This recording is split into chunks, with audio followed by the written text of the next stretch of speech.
I have just chaired a meeting of the Cabinet where we agreed that the government should call a general election to be held on the 8th of June.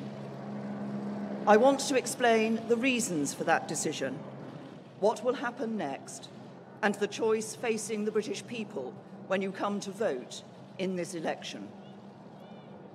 Last summer, after the country voted to leave the European Union, Britain needed certainty, stability, and strong leadership. And since I became Prime Minister, the government has delivered precisely that. Despite predictions of immediate financial and economic danger, since the referendum, we have seen consumer confidence remain high, record numbers of jobs, and economic growth that has exceeded all expectations. We have also delivered on the mandate that we were handed by the referendum result. Britain is leaving the European Union, and there can be no turning back. And as we look to the future, the government has the right plan for negotiating our new relationship with Europe. We want a deep and special partnership between a strong and successful European Union and a United Kingdom that is free to chart its own way in the world. That means we will regain control of our own money, our own laws, and our own borders. And we will be free to strike trade deals with old friends and new partners all around the world. This is the right approach, and it is in the national interest. But the other political parties oppose it. At this moment of enormous national significance, there should be unity here in Westminster.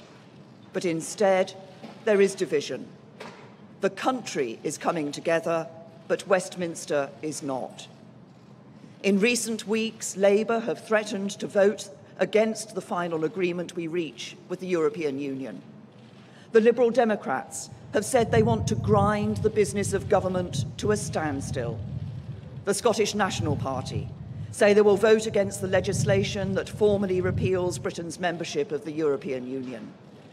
And unelected members of the House of Lords have vowed to fight us every step of the way. Our opponents believe, because the government's majority is so small, that our resolve will weaken and that they can force us to change course. They are wrong. They underestimate our determination to get the job done. And I am not prepared to let them endanger the security of millions of working people across the country. Because what they are doing jeopardises the work we must do to prepare for Brexit at home. And it weakens the government's negotiating position in Europe.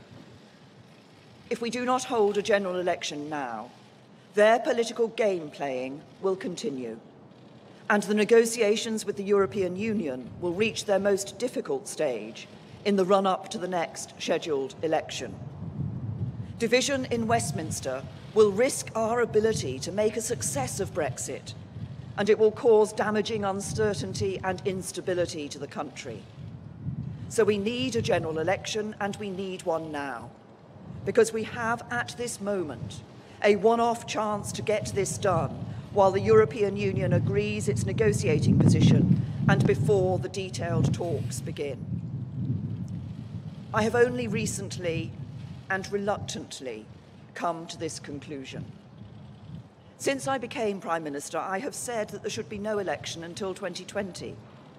But now I have concluded that the only way to guarantee certainty and stability for the years ahead is to hold this election and seek your support for the decisions I must take. And so tomorrow, I will move a motion in the House of Commons calling for a general election to be held on the 8th of June.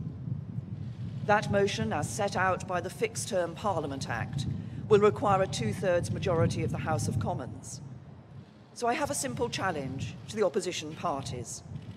You have criticised the government's vision for Brexit. You have challenged our objectives. You have threatened to block the legislation we put before Parliament.